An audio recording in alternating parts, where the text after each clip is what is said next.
Hi friends, నా పేరు Surendra. Welcome back to my channel. Bigg Boss చాలా తెలివిగా గౌతమ్ గ్రూప్ గేమ్ ఆడతాడు అని ప్రూవ్ చేయడానికి ట్రై చేశాడు. బట్ గౌతమ్ సక్సెస్ఫుల్‌గా బిగ్ బాస్ ప్లాన్ తిప్పికొట్టి సింప్లీ అమేజింగ్ అంటే నో వర్డ్స్, సూపర్బ్ అంతే. సింప్లీ సూపర్బ్ అన్నట్టు ఆడాడు. సో దీన్ని అక్కడ స్పేస్ లేకపోయినా స్పేస్ తీసుకొని ప్రేరణ లాంటోళ్ళు గ్రూప్ గేమ్ ఆడాడు. గ్రూప్ గేమ్ ఆడాడేమో ఆ కలర్ అయితే అట్లా, ఈ కలర్ అయితే ఇట్లా, ఆ కలర్ అయితే వాళ్ళని ఎందుకు తీసాడు, వీళ్ళని ఎందుకు తీయలేదు, ఇయన్నీ ఇంగా ఆమంతే. మన మీద బురద పడింది. ఎదుటోడి మీద కూడా బురద చల్లాలన్నట్టు ఆమె బిహేవ్ చేస్తుంది. ఇక్కడేంటంటే ఫస్ట్ గేమ్ చెప్తా. గేమ్‌ని ఎలా తిప్పి కొట్టాడో చెప్తా. గేమ్ ఏంటి? రోప్స్ ఉంటాయి. ఆ రోప్స్ మీద వేలాడతా. కింద సపోర్ట్ సిస్టమ్ కింద కొన్ని చైర్స్ లాంటివి ఉంటాయి. అవేంటి? వాటి డిఫరెంట్ కలర్స్ ఉంటాయి. బ్లూ అంటే రెడ్ అంటే రెడ్‌లో కూడా లైట్ రెడ్, డార్క్ రెడ్ ఇట్లా. సో, ఇక్కడేంటి గౌతమ్‌కి ఆయన బజర్ కొట్టినప్పుడు గౌతమ్ డైస్ త్రో చేస్తాడు. డైస్ త్రో చేసినప్పుడు ఏ కలర్ అయితే వస్తదో ఆ కలర్‌ని ఫస్ట్ రిమూవ్ చేసేయాలి. ఇప్పుడు ఆ రిమూవ్ చేసే ప్రాసెస్‌లో ఇప్పుడు సపోజ్ బ్లూ వచ్చినియి. బ్లూ 3 ఉన్నాయి. లేకపోతే రెడ్ వచ్చినియి. రెడ్ 2 ఉన్నాయి. ఆటిని రిమూవ్ చేస్తే రిమూవ్ చేయంగానే వాళ్ళేం చేస్తారు? వేలాడుతా ఉంటారు. వేలాడుతా ఉండి చివరిదాకా ఉండే సత్తా ఉండేవాడుంటాడు. కిందకొచ్చినోడు ఔట్ అయిపోతాడు.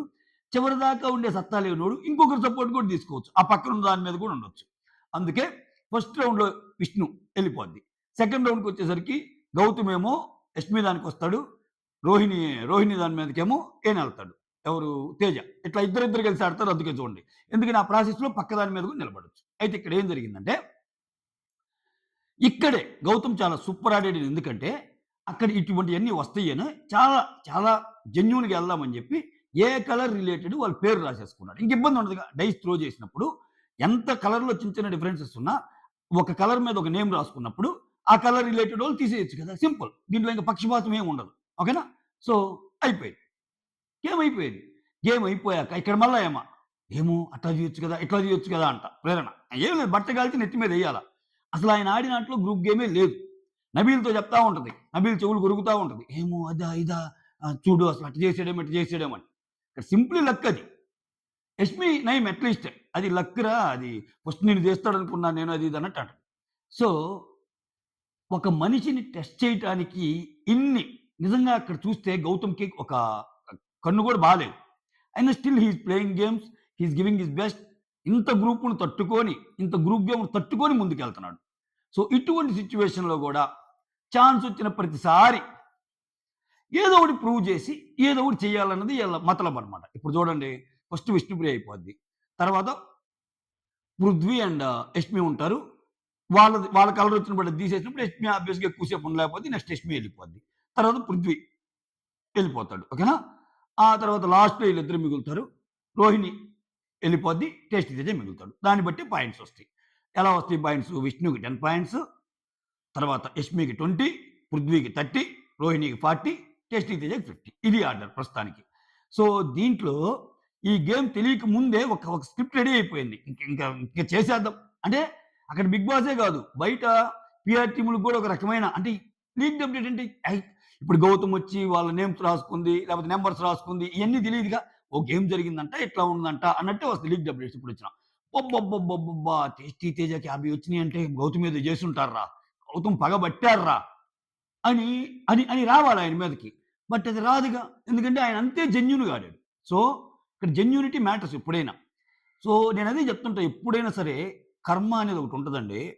మనం ఒకటి జరుగుతుంటే దాన్ని ఇంకోలాగా చెప్పామనుకో, అంటే చెప్పడం ఇన్ ది సెన్స్ అది చూస్తారు జనాలు ఎప్పుడైనా. మనము దేన్ని ఇది కరెక్ట్ ఇది అని మన వర్డ్స్‌లో మనం చెప్పుకున్నా, మంచోళ్ళకి మంచి జరిగిద్ది ఎప్పుడైనా ఇక్కడ. సో, ఆయన ఎప్పుడో ఎలిమినేట్ అవ్వాల్సినోడు ఆయన గేమేగా మార్చింది. ఆయన గేమ్‌తోనేగా ముందుకెళ్తుంది. సో, ఎన్నంటే ఏదో ఒకటి ఆయనకి, ఏదో ఒకటి ఆయన మీద ఏసేద్దాం. ఆయన అంటే మనం ఎంత తొక్కితే ఒక్కోసారి అంత లేస్తారు జనాలు. అక్కడ మన కళ్ళకి అంత పాజిటివ్‌గా కనిపిస్తున్న గేమ్‌ని మనం నెగెటివ్ చేయాలని చూస్తే కోపం ఇంకా పెరిగిద్ది. అరే ఏందిరా! ఆయన అంత పాజిటివ్‌గానే ఆడుతున్నాడే, ఎందుకు ఇట్ట చెబుతున్నాడు?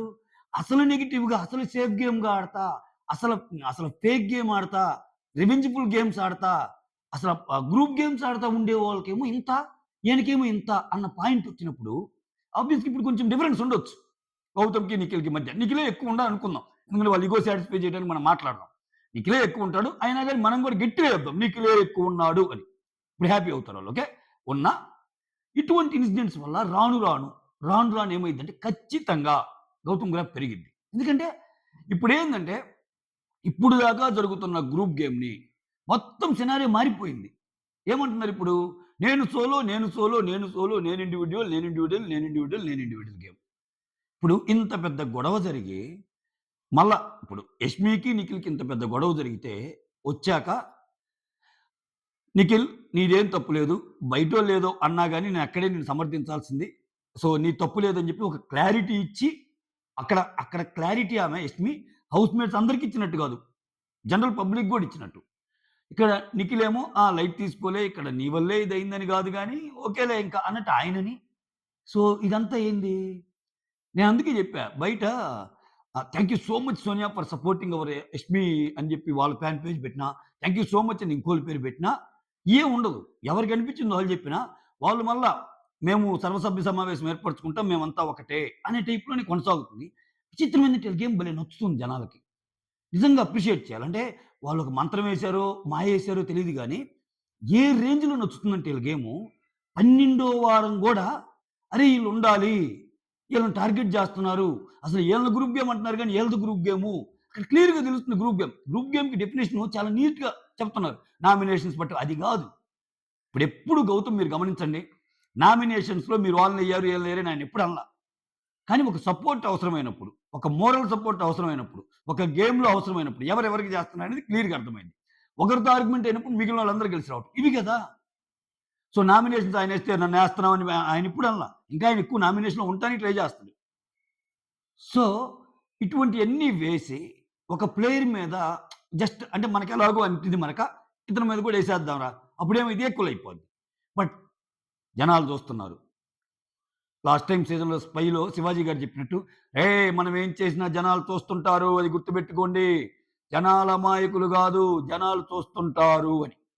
ఇప్పుడు ఒక 50 మార్కులు 50% నిఖిల్‌కున్నప్పుడు ఒక 25 నుంచి గౌతమ్ వచ్చాడనుకుందాం. గౌతమ్ ఓటింగ్ ఏం లేదు ఫస్ట్‌లో. ఎందుకంటే వైల్డ్ కార్డ్‌కొచ్చేవాళ్ళకి ఆ డిసడ్వాంటేజ్ ఉంటది. ఆట తీర్చుకుంటా, ఆట తీర్చుకుంటా, ఆట తీర్చుకుంటా 20 నుంచి 25కెళ్ళాడు. 25 నుంచి 30కెళ్ళాడు. 30 నుంచి 35కెళ్ళాడు. అంటే వీళ్ళిద్దరి ఓటింగే చెబుతున్నా నేను. వీళ్ళిద్దరి ఓటింగ్.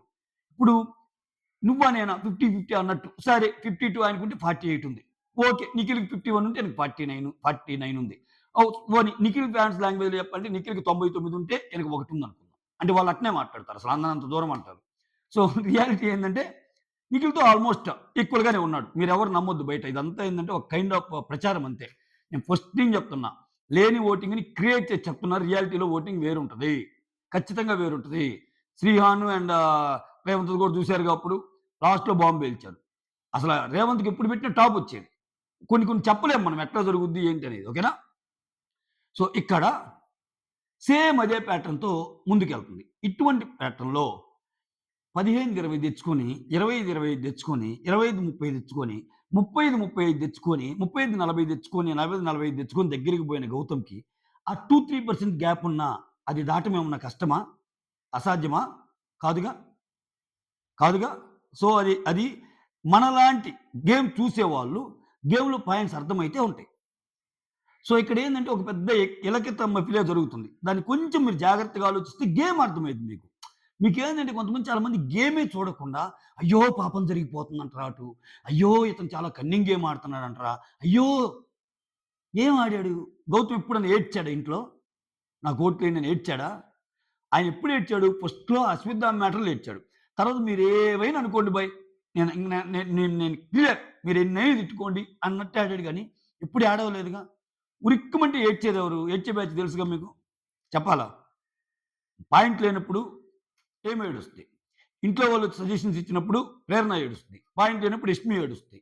ఎవరు అక్కడ? మళ్ళా వీళ్ళు ఆయన్ని గ్రూప్ గేమ్ అంటాం. That's all. Thank you so much signing off. Me Surendra.